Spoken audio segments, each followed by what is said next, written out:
আজকে আমার দুপুরের মেনুতে ছিল ডিম ভর্তা। সত্যি বলতে ডিমের এই পদটা আমার খুব পছন্দের। ডিমের এই পদটা হলে না আমার আর অন্য কিছু লাগে না। দুপুরে ভাত খাওয়ার জন্য এটাই আমার কাছে যথেষ্ট। তো চলো আজকে এটাই তোমাদের সাথে শেয়ার করতে এলাম। কেমন লাগলো অবশ্যই কমেন্ট করে জানিও। তোমরা কিভাবে বানাও সেটাও বলো। প্রথমে আমি 4টে ডিমকে সেদ্ধ করে নিলাম, তো ওদিকে ওটা সেদ্ধ হচ্ছে। তো আমি এখানে একটু মশলা করে নেব।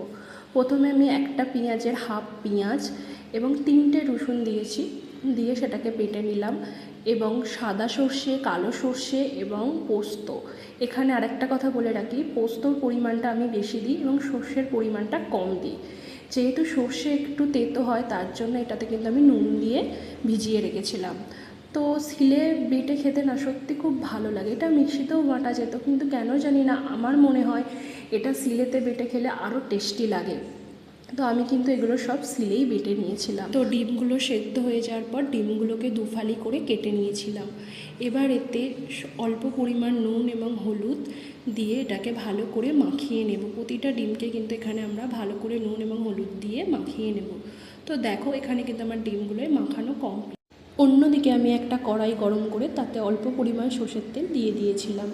তো এবার তাতে আমি ডিমগুলোকে দিয়ে দেব। তো ডিমের যে কুসুমের দিকটা সেইগুলোই কিন্তু তেলের দিকে দেব, এতে ডিমের যে কুসুমটা সেটা খুলে যাওয়ার ভয়টা কম থাকে।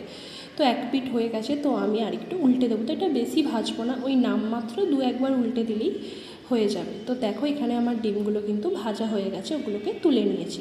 এবার ওতে আমরা একটা ছোট টমেটো 4 কুচি করেছিলাম সেটাকেই দিয়ে দিলাম, দিয়ে ওটাকে ভালো করে কষিয়ে নেব। তো মাঝখানে আমি একটু নুনও দিয়েছিলাম। তো টমেটোটা আমার এখানে কষানো হয়ে গেছে। এবার ওই যে পেস্টটা করে রেখেছিলাম পেঁয়াজ এবং রসুনের, তাতে অল্প পরিমাণ লঙ্কা গুঁড়ো দিয়ে ভালো করে কষিয়ে নিলাম। তো দেখো কষানো আমার কিন্তু কমপ্লিট। ডিমটা ভাপাবার জন্য আমার একটা মিডিয়াম সাইজের ডিপে লাগবে, তো ওটাই নিয়ে নিয়েছি প্রথমে। তারপর যে মশলাটা ওখানে কষিয়ে রেখেছিলাম সেটা দিলাম, দিয়ে সর্ষে পোস্তর যে পেস্টটা সেটা দিলাম, দিয়ে ওটাকে ভালো করে একবার মিশিয়ে নিলাম। তারপর তাতে একটু নুন এবং হলুদ এবং পরিমাণ মতো জল, অল্প জল দিয়ে সেটাকেও একবার ভালো করে মিশিয়ে নেব। যদি কোনো দলা দলা পাকিয়ে থাকে সেটাকেও ভালো করে মিশিয়ে নিলাম।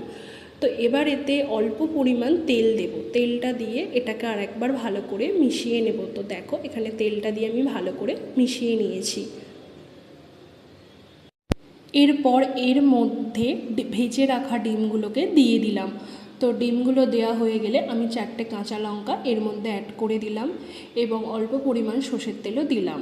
তো দিয়ে এটাকে ডিপের মুখটাকে এঁটে দিলাম এবং অন্যদিকে আমি জলটা গরম করতে বসিয়ে দিয়েছিলাম কড়াইতে। তো জলটা যখন গরম হয়ে আসবে তখন আমি এই ডিপেটা কড়াইয়ের মধ্যে দিয়ে দেব, দিয়ে একটা ঢাকনা চাপা দেব। তো এটা আমি 15 মিনিট পর এসে খুলেছিলাম। মাঝখানে কিন্তু আমি কিছু করিনি, হাই ফ্লেমে এটা আমার 15 মিনিট ধরে হয়েছিল। তো দেখো 15 মিনিট পর আমি ফিরে এলাম, আমার কিন্তু এখানে ডিম ভাপা পুরো রেডি। গরম অবস্থায় তো এটা খুলতে পারবো না, তাই ঠান্ডা হওয়ার জন্য ওয়েট করছিলাম। তো দেখো এখানে ডিম ভাপা পুরো রেডি। তো এবার আমি এর মধ্যে টেস্টের জন্য আরেকটু ধনেপাতা দিলাম। এটা পুরোপুরি অপশনাল, আর গ্রেভিটাও কিন্তু এখানে পুরো জমে যায়নি, ঠিক এরকমটা